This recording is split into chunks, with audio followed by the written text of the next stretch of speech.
আসসালামু আলাইকুম। কোনো প্রকার এদিক ওদিকের কথা না বলে একদম সরাসরি মোদ্দা কথায় আসি। মোদ্দা কথা হচ্ছে মাঝের সময়গুলোতে ডট বল, মাঝের সময়গুলোতে সিঙ্গেল বের করতে না পারা এবং সেই সঙ্গে অফ স্ট্যাম্পের যে বাইরের বলগুলো, যে বলগুলো মূলত অফে শট খেলতে হবে, সেই বলগুলোতে রান না করতে পারার যে ব্যর্থতাটা, সেটাই বাংলাদেশকে এশিয়া কাপ থেকে ভোগাচ্ছে।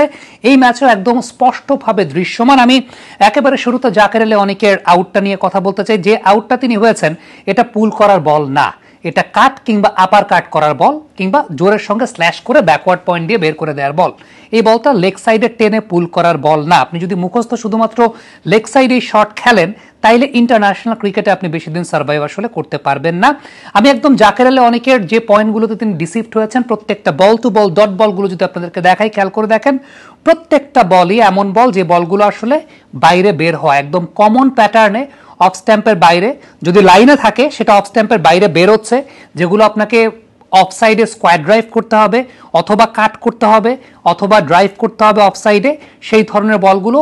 অথবা ওয়াইড আউটসাইড অফ স্ট্যাম্প যে বলগুলো, যেগুলো আসলে আপনাকে অফ সাইডে কাভার, এক্সট্রা কাভার কিংবা ব্যাকওয়ার্ড পয়েন্ট ওই সমস্ত অঞ্চলে শট খেলতে হবে, সে সমস্ত অঞ্চলের বলগুলোতেই জাকের আলী অনেক বারবার ডিসিভড হয়েছেন। এবং তার এই ডিসিভড হওয়াটা এটা নতুন কোনো কিছু না। তার ইন্টারন্যাশনাল ক্রিকেটের আগে বিপিএলে যে বছরটাতে তিনি খুব ভালো ব্যাটিং করেছিলেন, সেই বছরটাতেও ফাইনাল ম্যাচে তামিম ইকবাল, ফরচুন বরিশালের ক্যাপ্টেন ছিলেন, তিনি কিন্তু ওবেদ ম্যাককয়কে দিয়ে জাকের আলী অনেকেই ওয়াইড আউটসাইড অফ স্ট্যাম্প এই জোনটাতে বারবার ডিসিভ করার, তখনই বিষয়টাকে এক্সপোজ করে দিয়েছিলেন। এবং ইন্টারন্যাশনাল ক্রিকেট যত বেশি জাকের আলী অনেক খেলছেন, তার এগেনস্টে অপোনেন্ট টিমের বোলাররা এই স্ট্র্যাটেজি আসলে অবলম্বন করছেন অফ স্ট্যাম্পের বাইরে। এখন অ্যাজ অ্যান ইন্টারন্যাশনাল ক্রিকেটার আপনার কমিটমেন্টের জায়গাটা খুব গুরুত্বপূর্ণ। হ্যাঁ, আপনি ডোমেস্টিক ক্রিকেটে একটা বেশ ভালো ব্যাটিং করে আপনি এই পর্যায়ে এসেছেন, কিন্তু যখন ইন্টারন্যাশনাল ক্রিকেট আপনি উপর্যুপরি খেলবেন, বারংবার খেলবেন, অপোনেন্ট টিম আপনাকে নিয়ে অ্যানালাইসিস করবে এবং আপনাকেও নিজের যে স্কিলটা নিয়ে এসেছেন সেই স্কিলটার সঙ্গে যে জায়গায় দুর্বলতা আছে, দুর্বলতাগুলোকে ওভারকাম করতে হবে। বাট আনফর্চুনেটলি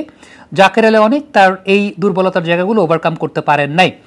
এবার আমি তাওহিদ হৃদয়কে নিয়ে আলোচনা করি। তাওহিদ হৃদয়ের ক্ষেত্রে খেয়াল করে দেখবেন সেম প্যাটার্ন, যে বলগুলো আসলে অফ সাইডে কাটের বলগুলো, এই জায়গাটাই কাট, ড্রাইভ, স্কোয়ার ড্রাইভ, অফ সাইডে শট খেলার জায়গাটাতেই মূল প্রবলেমের জায়গা। আরেকটা খুব ইম্পর্টেন্ট, যে বলগুলো উইকেট করিডোরে, আজকে ওয়েস্ট ইন্ডিজের ক্যাপ্টেন একটা খুব ভালো বিষয় করেছেন তাদের পয়েন্ট অফ ভিউ থেকে, মিড উইকেটটা ব্লক করেছেন। খেয়াল করে দেখেন, মিড উইকেট ব্লক করা যে বল, ওইখান থেকেও তাওহিদ হৃদয়ের সিঙ্গেল স্কোরিং অপশনটা বন্ধ করে দেয়া। বাবা, এত এনার্জি কই পাও? এই পাওয়ার চুমুকে অ্যাকশন। সো তাওহিদ হৃদয়ের ক্ষেত্রে যে বিষয়টা উল্লেখযোগ্য সেটা হচ্ছে তার কমন সিঙ্গেল স্কোরিং জোনটা মিড উইকেট অঞ্চল। ওই অঞ্চলটা যদি আপনি ব্লক করে দেন, সিঙ্গেল নেগোশিয়েট করতে পারেন না। আদারওয়াইজ অফ স্ট্যাম্পের বাইরে বল দিলে, ওই যে পয়েন্ট কাভার, এক্সট্রা কাভার, এখানে একটা প্যাকড ফিল্ড সেট আপ করলে, এই জায়গাটাতে তিনি আলটিমেটলি সিঙ্গেল কিংবা এখান থেকে রান বের করার জায়গাটা তিনি সেটা করতে পারেন না।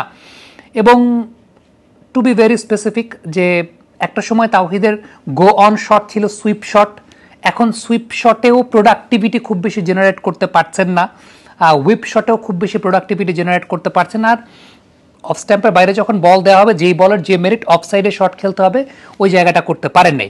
তানজিদের একটা কমন ডিসিভিং জোনটা হচ্ছে পেস বোলার যখন অ্যাওয়ে গোয়িং বল করছেন slower, pace bowler away going কাটের বলগুলো যেখানে চেঞ্জ অফ পেস করছেন বোলার, বারংবার তাকে এই জায়গাটা ডিসিভ করেছেন। এবং এটা শুধুমাত্র এই ম্যাচ না, আরও বিভিন্ন ম্যাচে, আমি এই ভিডিওটায় সময় স্বল্পতার কারণে আপনাদেরকে পরিপূর্ণভাবে দেখাচ্ছি না, আমি অন্য আরেকটা ডেডিকেটেড ভিডিও করব এই বিষয়টা নিয়ে। তিনজনের ব্যাটিংয়ের একদম ক্রোনোলজিক্যালি তারা বিভিন্ন সময় স্ট্রাগল করছেন এই ধরনের বলগুলোতে, আমি সেটা অ্যানালাইসিস করব। বাট এই ভিডিওতে ইন জেনারেল আমি আপনাদেরকে একটা জিনিস দেখালাম, যে ওই যে বেরিয়ে যাচ্ছে away from the body. So আমাদের প্রত্যেক ব্যাটসম্যানদেরই মিড ওভার্স সময়টাতে অ্যাওয়ে ফ্রম দ্য বডি, ওই জোনটাতে অনেক বড় দুর্বলতার জায়গা আছে এবং এটা ক্রমবর্ধমানভাবে বাড়ছে।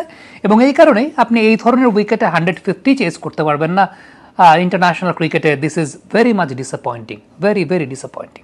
কমেন্ট বক্সে আপনাদের মন্তব্য, মতামত জানতে চাই।